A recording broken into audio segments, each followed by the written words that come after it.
Hi guys, আজকে আলুর পরোটা বানাচ্ছি। আলুটা সেদ্ধ করে নিয়েছি।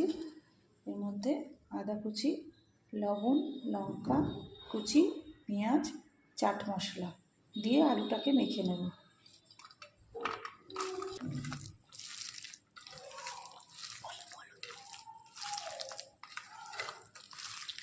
গাইস, এটা মাখা হয়ে গেল। আলুটা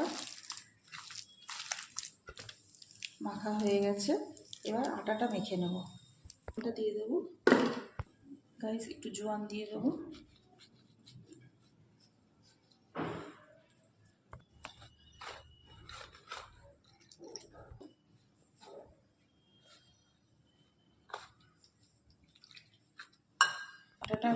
আটাটা মাখা কমপ্লিট। এবার লেচিটা কেটে নেব।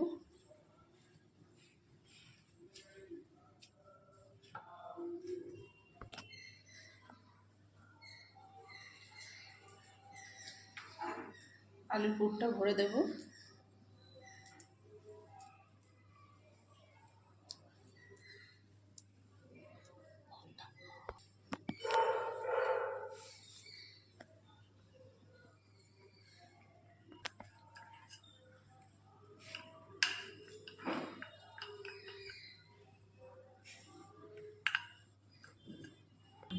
কড়াইটা গরম হয়ে গেছে। এবার পরোটাটা দিয়ে দেব। এবার ঘিটা দিয়ে দেবো একটুখানি হালকা করে।